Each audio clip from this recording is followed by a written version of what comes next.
Hey guys, it's me.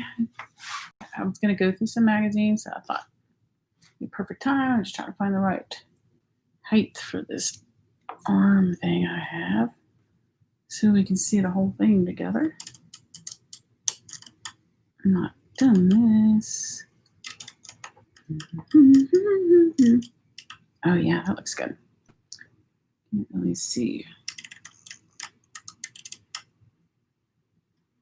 Okay.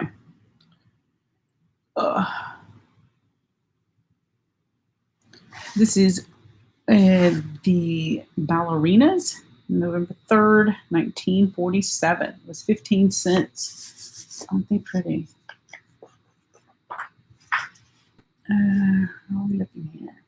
See, I wish we could get more of a kind of what I'm seeing. I'm going to work on this a second. Just so as I'm talking, it makes sense. There's a lot to see. Turn my lights on. I don't want it to be sparkly though, overblown. Okay, let's see. Look at this first page. This is a Listerine antiseptic ad, but look at all the virus. I love that. I originally started getting these because I cut them out for collage use, actually, and then I started finding these pages that were just remarkable, like Americana, historical, like art. People used to just, that was their living, to draw for these magazines, and I decided to start pulling those out and putting them on individual boards. So I kind of do that, and I donate those. And I go through them. I like to go through them. History repeats itself. Imagine that. Lots of good movie ones. So let's see. How are we doing here? Looking at these together. Yeah. Maybe let's see. Little Abner. You know, they didn't have black and white. Other than black and white, really, you could afford the next color, you know. I need two colors.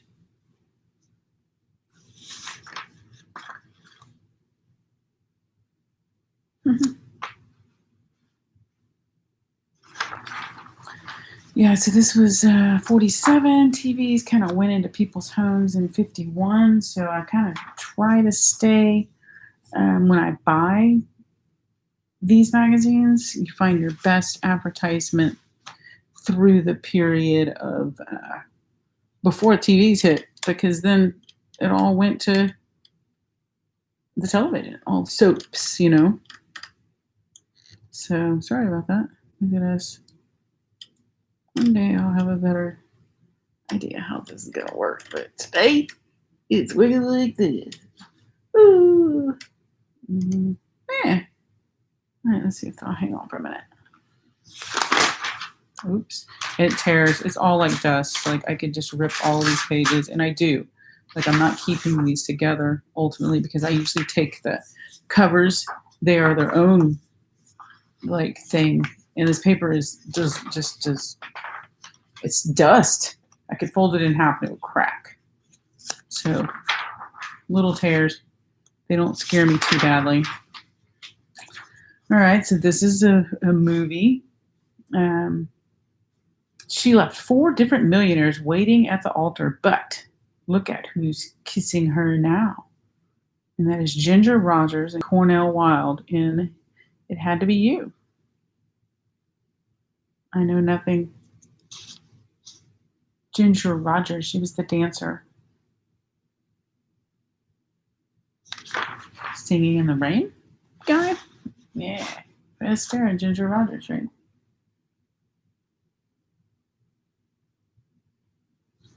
All the drug things are in here.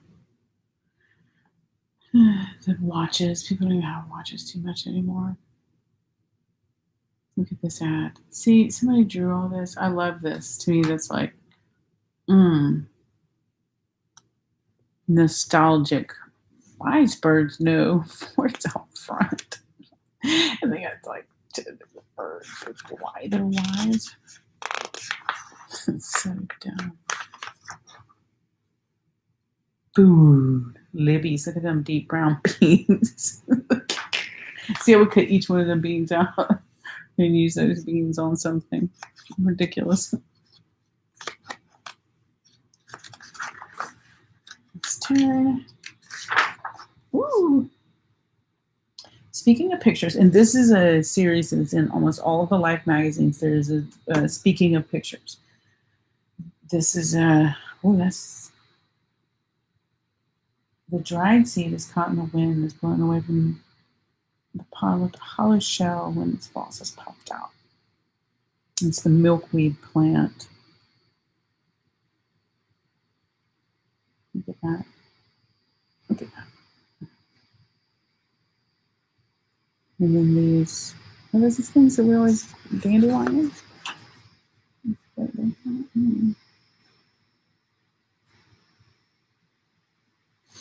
This is a stalk of milkweed. Yeah, it's all the same stuff. Is it milkweed with monarch butterflies? Maybe. Look. What you think of this? It's fluorescent light for ceilings. 87. Morton salt. Why would you have that with apples? You sprinkle the salt? I forgot. I used to do that, I guess. I never think about that anymore. How I used to sprinkle my apple with salt. I'll put peanut butter on it or see it plain, but dang. Okay. Lana Turner in Green Dolphin Street. Letters to the editor. Bullet on China. Let's read this. It says, my heartiest congratulations to Life and William C. Bullitt for his revelatory article on the U.S.'s road to ruin policy in China. Life, October 13th. As a person long interested in American-Chinese relations, I feel that Mr. Bullitt's article pushed a button that has released a powerful current which will electrify America into immediate recognition of the terrifying perils confronting us. The State Department's long record of split personality thinking in regard to China will, I hope, soon end. Our nation is spending hundreds of millions of dollars to combat the spread of communism among Russia's western neighbors in Europe. Yet in China, we continue to demand that Generalismo Chiang Kai-shek coddle the communist. Such schizophrenic thinking could well bring China completely into the Russian orbit. China needs our help, but no more than we need China's. The Far East, not the Balkans, may well prove to be the cradle of the next world conflict, should another war occur.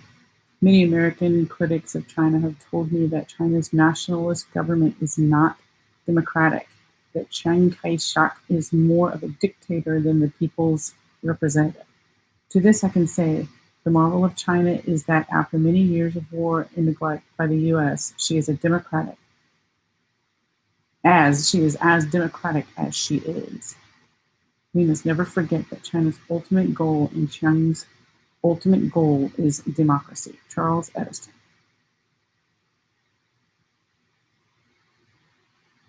And this.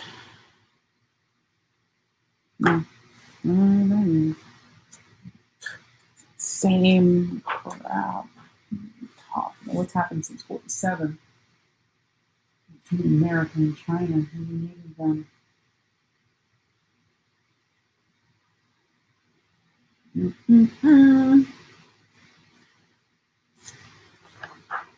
What do we got? Oh, look, Nesbitt, Mark Nesbitt. I'll find these. I'll pull them out for Mark. I'm going to paste them on my boards.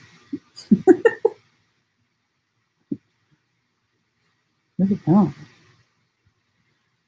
So much fun. Oh, this wafer's good. Wieners. What kind of sauce is that? Barbecue sauce on it? Sauce cannot leak because it's plight for liquid tight. This is when you gotta understand. This is also when plastic was being like this film on here was like, we want the film to show. Screw the cookie. Because this ad is for the biofilm, not for the goddamn food. Hmm. There's Elsie.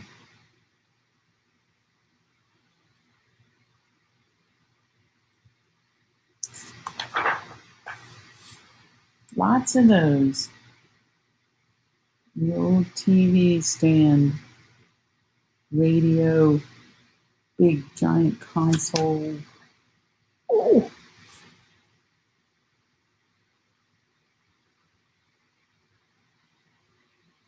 what's this say? The advertising. Chapstick. It is very nice. It's just freaking let me up. How to get fine beef every time. Slippy Swift fan. That's good.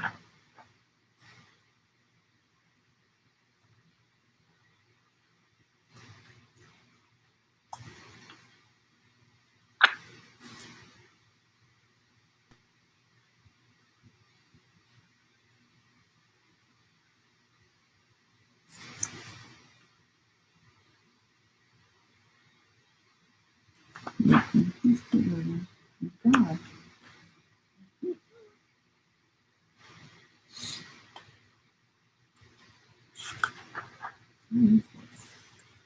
Old College,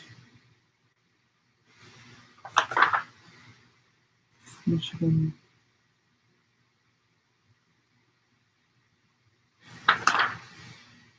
Jetwing takes off. A huge hat-shaped airplane above, trailing Bravo's also trailing 8 powerful turbojet engines as it takes off on the ground for the first time in Norfolk, California is the unbelievably speedy combination of 6 years of expensive research. The experimental link to the bomber of the future already representing an investment of more than $50 million in new techniques. It seems capable of carrying a 10,000-pound bomb load on a 5,000-mile mission and flying so fast only the best jet fighter planes would be able to catch it. In shape, it is 170-foot flying wing, 72-foot flying wing. It is designed to limit the drag of the old-fashioned airplane's fuselage and tail assembly. Its power comes from the jet engines, which produces much more kick for their weight than the old-fashioned gasoline engines. By combining these two techniques, engineers have given the new YB-49 so much speed that the Air Force is keeping the exact figure a military secret. Hollywood on trial. What?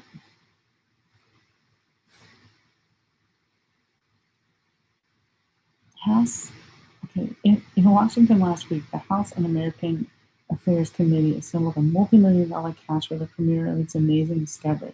Already well known to everybody acquainted with the movie industry that there are communists and fellow travelers among Hollywood's high-priced actors, writers, and executives. It can be seen from the photograph above. The investigation quickly produced some of the best acting ever seen in front of a congressional microphone. Unfortunately, it failed, at least in its initial stages, to prove that anybody in Hollywood had managed to slip subversive propaganda over on the public, except in such frankly pro-Russian wartime films as Mission to Moscow. Even worse, as far as the clarity of U.S. thinking goes, it demonstrates that often men who are paid for their profiles or their boy meets girl plots are equally at sea in matters of political science, whether they list left or right.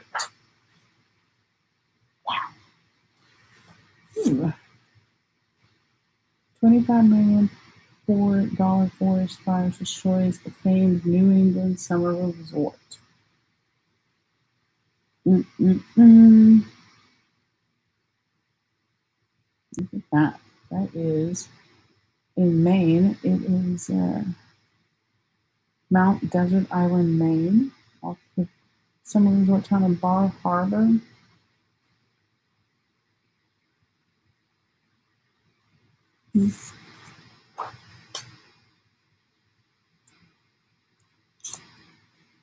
Chicken gumbo soup. Mm. Oh my gosh, you see, it's days like this when you come across the double page ad. It's just 1947, guys. I mean, It's just brilliant. This is like everything.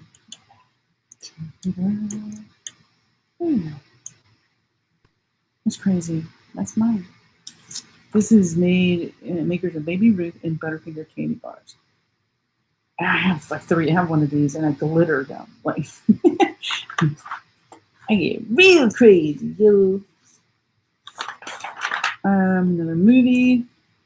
It's like lightning kissing thunder when Mitchum makes love to a girl with a gun. What? High-powered romance that begins with a double cross and ends in double trouble for a guy without a future and a girl with too much past. Whatever. Mm-hmm.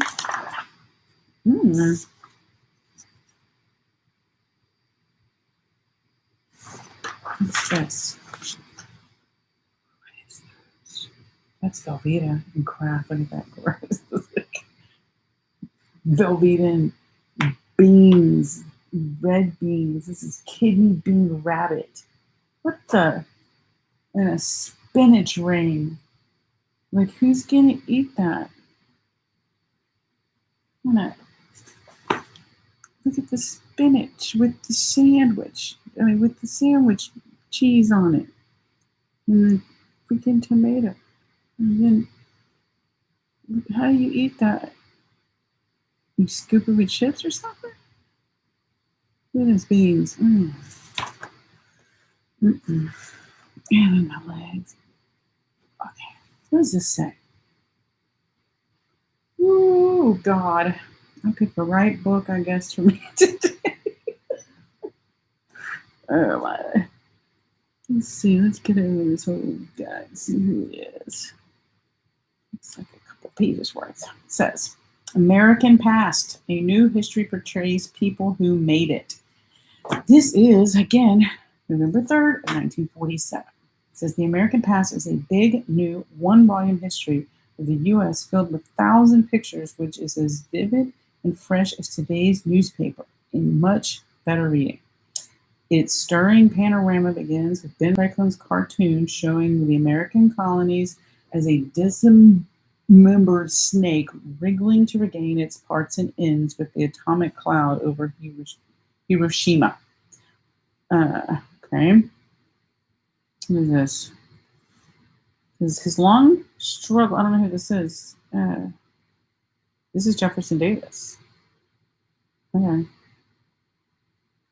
Jefferson Davis. It says his long struggle to preserve the Union etched these lines on face of New England's Daniel Webster. Maybe that's Daniel Webster. And this is Jefferson Davis. Okay. The North's most brilliant orator, who in the Senate fought against slavery and secession. Toward end of his great career, he deserted abolition, took to drink, and accepted $20,000 from industrialists whose interests he served. Wayne's classic. On the eve of the Civil War, tall, aesthetic-looking Jefferson Davis lived with his pretty young second wife on a Mississippi plantation. Jeff Davis disliked his job as president of the Confederacy. A graduate of West Point, he would have preferred to command the Southern armies.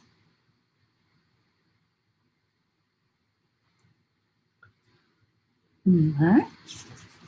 Let's look at the next page because it's more of the same people. What is this? The Little Giant. It says, you see him? It's interesting. Is that taken in the mirror? Okay, so Senator Stephen Arnold Douglas of Illinois writes, Roger Butterfield was a fountain of tobacco juice and spread eagle oratory. In 1858, he stumped Illinois debating slavery with his Republican opponent, Abraham Lincoln. By shamelessly appealing to white supremacy, Douglas, who was called the Little Giant, won that election. Douglas says Roger Butterfield was a shaggy, thick-necked miniature bull of a man. He spoke for go ahead Americans who wanted to forget about the slavery problem and continue expanding all over the Western Hemisphere. 1947, King of the Carpetbaggers. In this harsh and unforgiving face, writes Butterfield, the beaten South could see its worst enemy. As boss of the Republican House of Representatives, Thaddeus Stevens put through the vengeful Reconstruction Acts of 1867, which made the South safe for Northern carpetbaggers. Strip a proud nobility of their bloated estates, storm Stevens, send them forth to labor, humble the proud traders. I was going to say, strip a proud nobility of their bloated estates. Stormed Stevens, send them forth to labor, humble the proud traders. Okay, and then to the right of that is Old Hickory. Says this, I don't even know what this word is. Daguerreotype was taken in 1845 when Andrew Jackson was 78 years old. Okay, it's a type of picture. Even as he sat propped up in his chair, almost suffocated by tuberculosis, says author Butterfield, his unbeatable spirit was mirrored and perfectly preserved on the photographer's plate. In June, Old Hickory died. After telling his weeping slaves, I hope and trust to meet you all in heaven, both white and black, both white and black. The Dred Scott judge, Chief Justice Roger Brooke Taney of the U.S. Supreme Court, handed down in 1857 the pro-slavery decision which helped bring on the Civil War. Taney ruled that Dred Scott, a slave who sued for freedom on the ground that he had lived on free Missouri soil, on the ground that he had lived on for free Missouri soil, had no rights which the white man was bound to respect. The decision was a political blunder which gave the new Republican Party a great burning issue. Let's see. I'm going to look that up later. I don't know who Dred Scott. I've never heard of Dred Scott. The Great Pacificator, often a candidate but never president, which was his life's ambition. Henry Clay of Kentucky posed with his wife Lucretia. For 30 years in the House and Senate, the Great Pacificator sought to bridge the rift between North and South. Tall and handsome as a young man, Clay, says Butterfield, loved good Kentucky whiskey and peppermint sticks, which he ate while listening to others speak in Congress. And they still are allowed to have those peppermints. Candy. American past continued. Before the Civil War, Grant wore mutton chops but no whiskers on stubborn chin. Look at that. Picture. Last days of General Grant. This is President Grant, according to Roger Butterfield's estimate in the American past, was a short, well-intentioned, rather stodgy family man who could deal fairly well with facts, but was baffled by ideas. He put a notorious war profiteer, Adolphe Bory, in his cabinet and made friends with the most celebrated thieves in Wall Street. After his presidency, Grant went into the brokerage business himself with a swindler named Ferdinand Ward. They failed for $16,725,466, and Grant retired to Mount McGregor near Saratoga, New York, to write the memoir which were later published by Mark Twain. At Mount McGregor, writes Butterfield, Grant was slowly dying of cancer of the throat, yet every day he put on his black silk hat and sat on the veranda of his cottage. Crowds of tourists came and stared silently at him from the road. Grant died on July 3rd, 1885, at the age of 63, a month after this rare photograph was taken. And this is the rare photograph. Which I don't know if I. Can we get a better view of this? Can we get some editor in here? Someone will do this camera work. Here we go. Grant's family poses on the porch. The general's son with his arm on his father's chair. Okay. At Grant's funeral, Confederate Generals Joe Johnston and Simon Buckner marched as pallbearers beside Sherman and Sheridan. So that's Grant, Ulysses S. Grant. How many women? How many wives does he have? Lucky strike. Lots of cigarette guys. Double page. Look at all the stuff that you can get at Firestone. They used to sell stuff before they just went to tires. Like they tried to sell everything. Firestone was trying to be like a Sears. And then, or was it JCPenney's? Where was it that you went that you could get your tires done with Firestone? You wait. I think it was JCPenney's. They had a big tire part, and it was Firestone. Maybe they split at some point.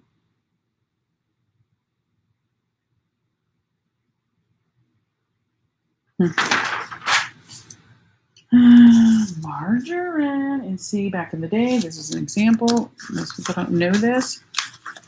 You would get your margarine, and it was clear. It was freaking clear, like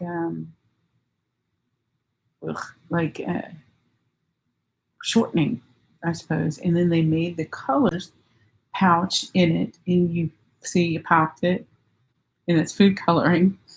That's all that is. You can see that's what that is. And they mixed it up, and it looked like butter. And you made it hard, and you put it back in the freezer, shaped it, and then you have your butter. But yeah, it's basically shortening, guys,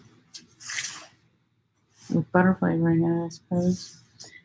All right, a small German boy drops a bag of illicit coffee and races for frontier with a rifle carrying border guard in pursuit. Child smugglers. German juveniles sneak cigarettes and coffee across the Belgian border. Okay.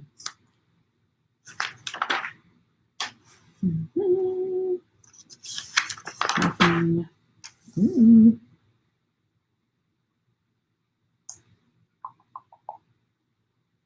Linda Darnell. See, movies are so old. We have no idea who this is.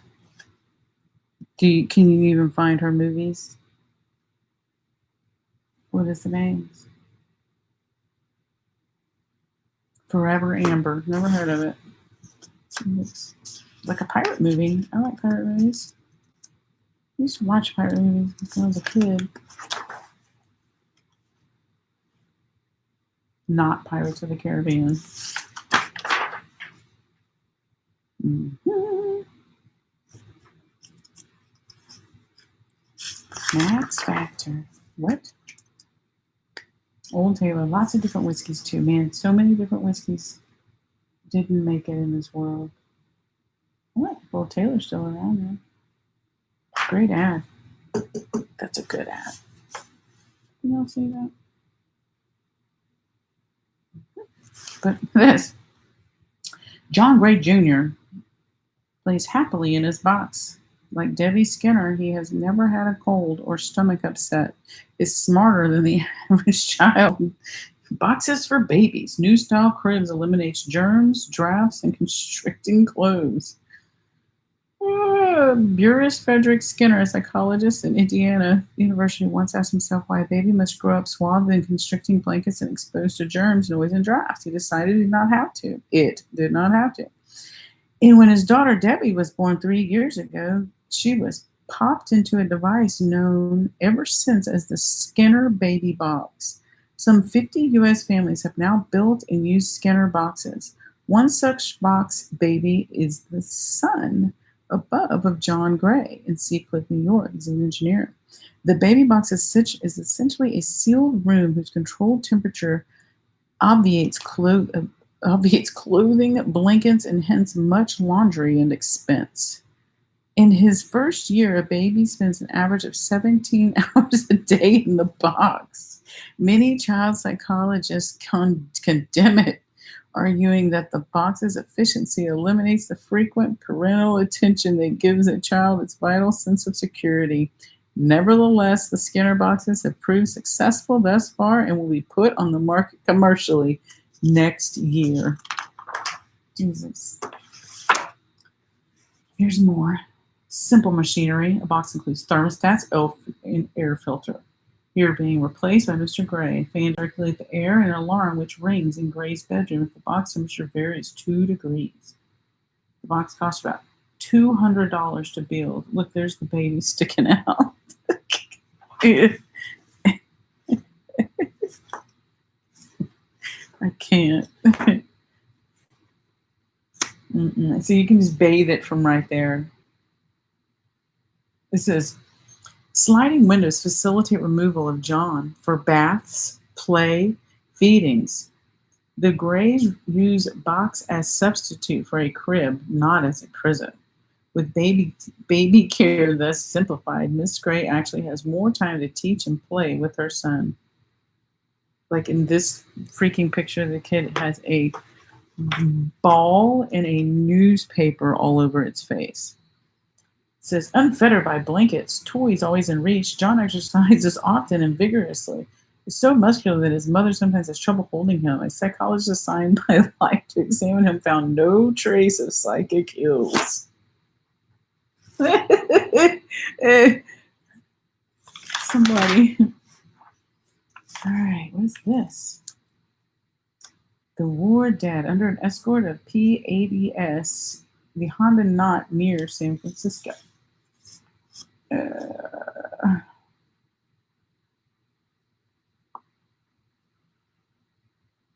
Near the Golden Gate Bridge. It's a Navy bird. Ooh. Lying in state.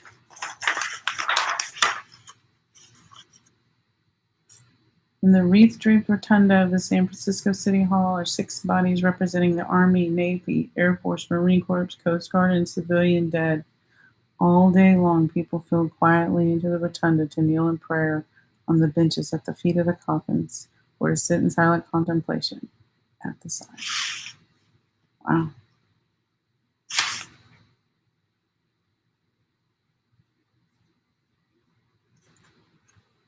Old Pioneers Home, retired to stay at home. Oldsters spit, cuss, and fight with canes. Ooh.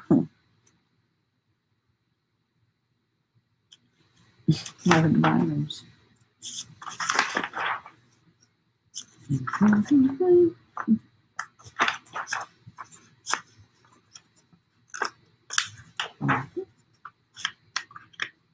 Lord Calvert's. I find Norman Rockwell paintings in here too. This is what he painted them for. Here they are, the ballet beauties.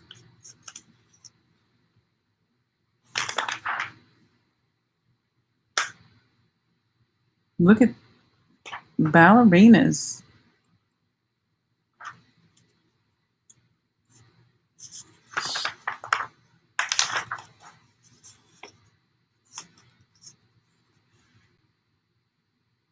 "19-year-old Ruth Ann and 21-year-old Melissa Hayden draped themselves ornamentally on a golden counterband.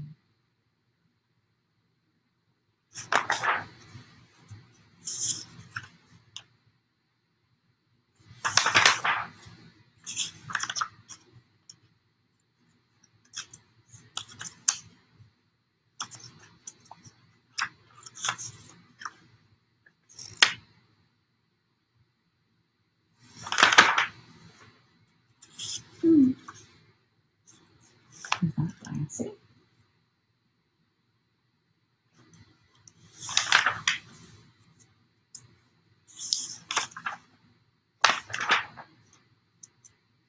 Ham's beer. Men like Esquire socks. What are you looking at? Patterns. Look at that. That's cool. Patterns. Great Migration. 5 million Indians flee for their lives. Spindly but determined old Sikh carrying ailing wife sets out on the dangerous journey to Indian border. Barefooted. Wow. Still doing the same thing. Misery of the dispossessed. Look at that. There's still refugee camps. This is 1947. Oh. The immigrant trains. And they are. Same thing. 1947. Well, hello. This strange litter was devised to carry aged and exhausted Muslim women. Sitting in a sheet with legs drawn up, the baby Paul supported by her brother-in-law and her son. Whose photograph was made, the family had been 4 days without food. But the men were able to keep up. Look at that.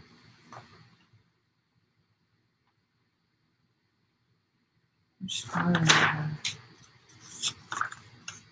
See, I let's take pictures like this and we hide everything.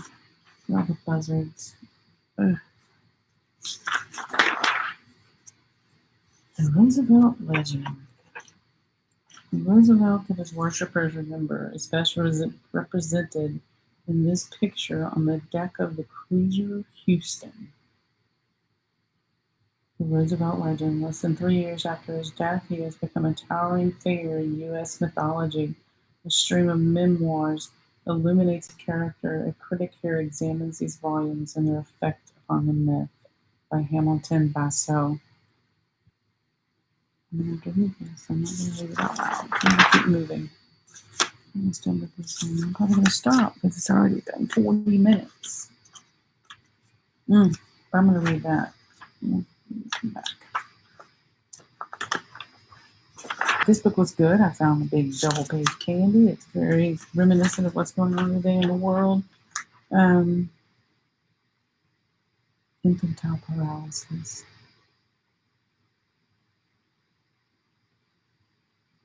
It's like about vaccines. Wow. How to wake up smiling. Watch. And Budweiser had great contributions to taste good. America's earliest Thanksgiving was for corn.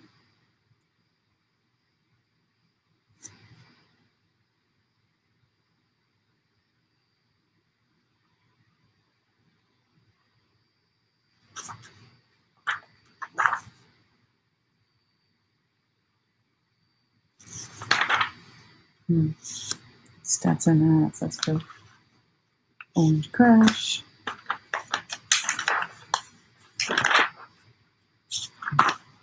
I'm sorry, I'm being quiet. I'm starting to read this. I'm like, wow, I'm going to read this. It's still this long. This is still Roosevelt.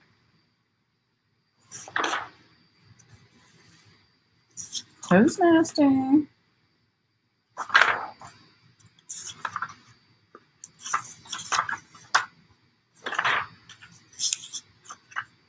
A&P supermarkets. Lionel trains. Okay.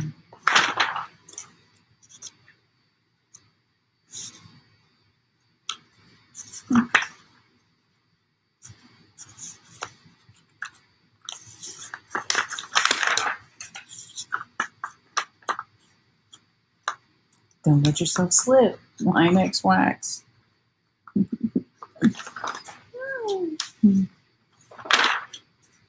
Alright, this is it. This is the back of the book. Chesterfield. So excited. I'm going to go back and read that article, but this is it. This is what I do. And then once I find out what's historical, what suits, what I want to keep, sometimes I might keep the whole book together, but because I kind of slowed down, I've been more painting and collaging, so instead of just haphazardly ripping them if I'm not ready to use them, I keep them together because I've lost giant stacks of paper. Although Where did I do the one? Is that the middle?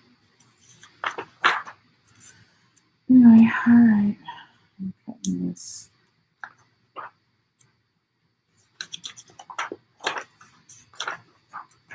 That's fun.